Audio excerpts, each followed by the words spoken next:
The feminine does not like to make decisions. Again, this doesn't have to do with it being a guy or a girl. The feminine does not like to make decisions. But it's most likely going to be the girl. It's probably her coming in and saying, hey, should I wear black or red today? Which one, honey? Which one? Instead of you doing that to her. So when she does that, what do most guys do?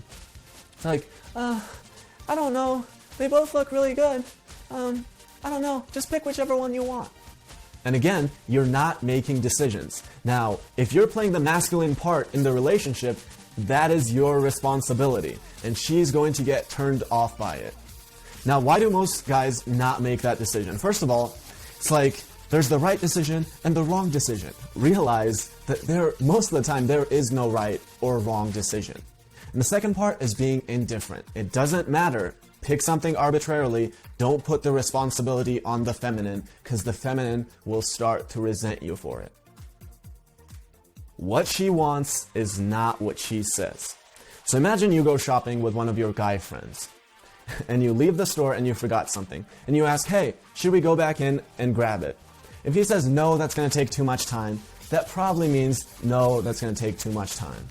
Now, if you take your girlfriend with you, and the same thing happens, and she says, no, it's going to take too much time, that can mean, yes, I want to go in there. It can also mean no, but it can also mean yes. And as the guy, it is your responsibility to know what she means when.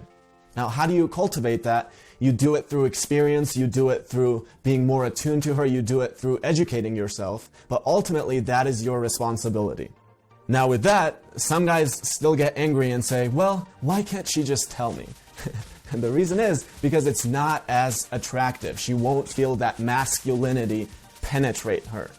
Just like if you were working and she came up to you and gave you a playful kiss and said something, that would be the feminine energy that you crave, and you would absolutely love it. Now imagine if you had to tell her that for her to do it. That would be the only way she would do it. She would say, oh, thanks for telling me, now I know exactly what to do.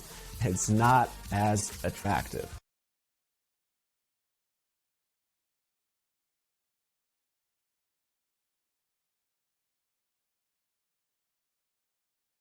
A BDSM relationship. I am in a power exchange relationship currently that we have been doing for like 3 years at this point.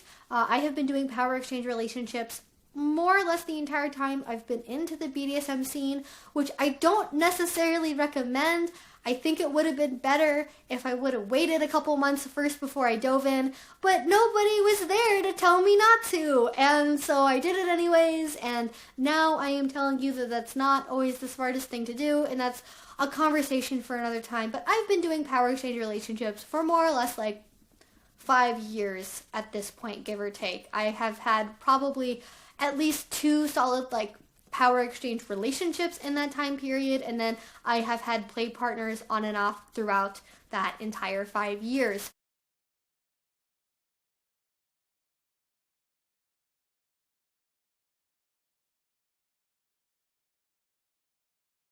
I struggle to really understand how I perform littleness in a way that people could read as being little. I don't like a lot of things that are stereotypically associated with that. Like, I'm not really into mint green or pastels or pinks.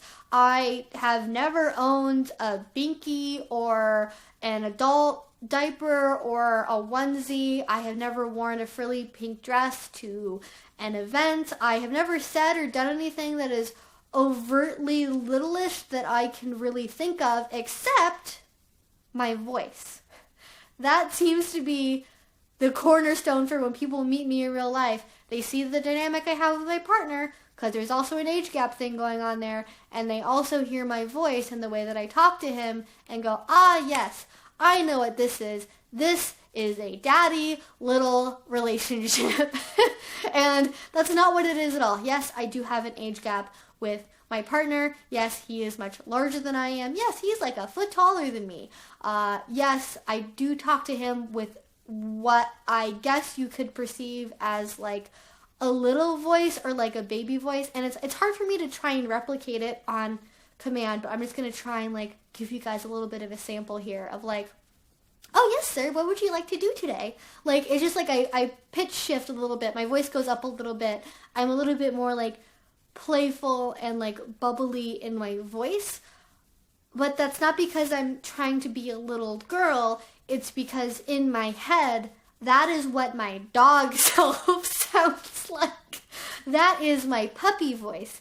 That is what I associate with the like pet play side of me, is that kind of like da da da da da da da, because in my head I am basically a fluffy little small pupperino, and I am just, and I guess that bears enough similarity to littleness to where outside people will perceive that, along with the gender structure of our relationship, with me being a cis woman who's the submissive and more feminine, and then the older adult male dom, and that in variety we have stereotypes.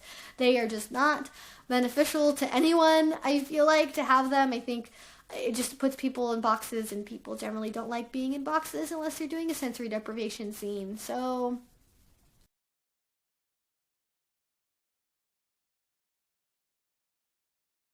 the first thing that I want to talk about is, as usual, the process of introspection. If you have been around on this channel for a while, you know that I am a very big fan of introspection. I think introspection is absolutely key with understanding what you want out of BDSM.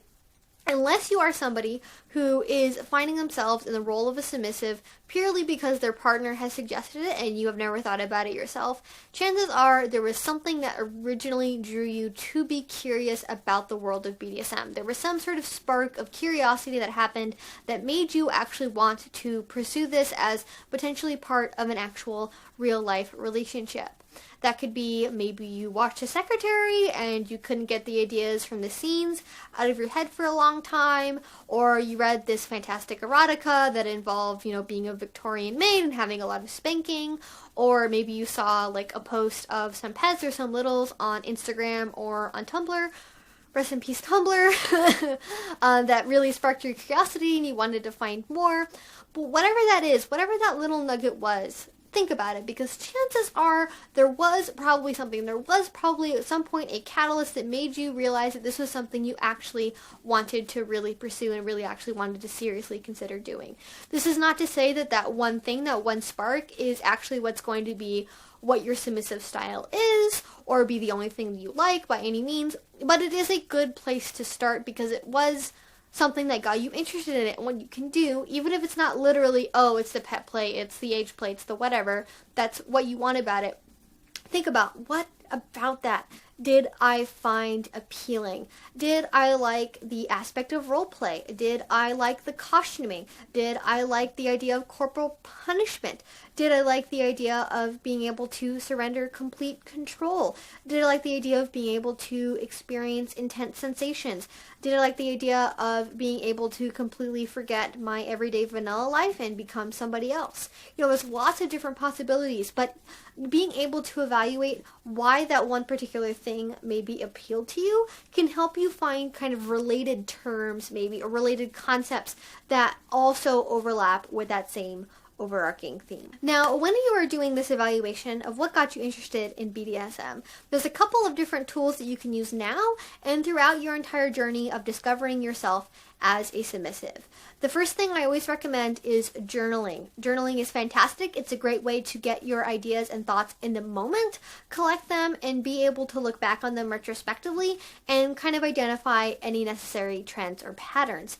If you are really into the writing thing, another step you can take beyond just merely journaling your thoughts is actually writing down your fantasies, writing down your ideal BDSM scenario without any reservation or judgment.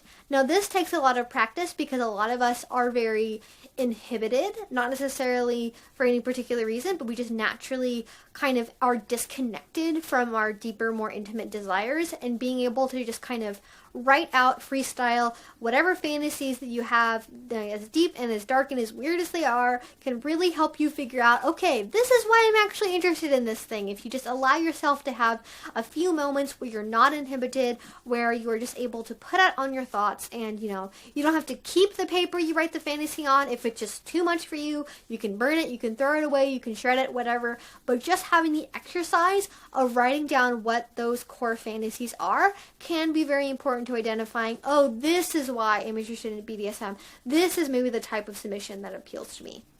If you're not really a writing person, there are a lot of visual things you might want to do instead. One of the big things I like the idea of is having a submissive mood board. So you kind of take maybe the visual elements of different things that you enjoy. Maybe you have printouts of things that you saw on Instagram that you liked, or maybe clippings from erotica that you enjoyed reading. Whatever it is, you put it up on the mood board and you can kind of identify different patterns about, oh, these are the sorts of things that I like. This is the sort of visual aesthetic that I want to be going for. And that can really be a good exercise as well. If you're crafty, you can actually make your own physical mood board. If you don't have that much time or resources, you can also just do something like this on Pinterest even. So those are just some ways you can start the process of introspection.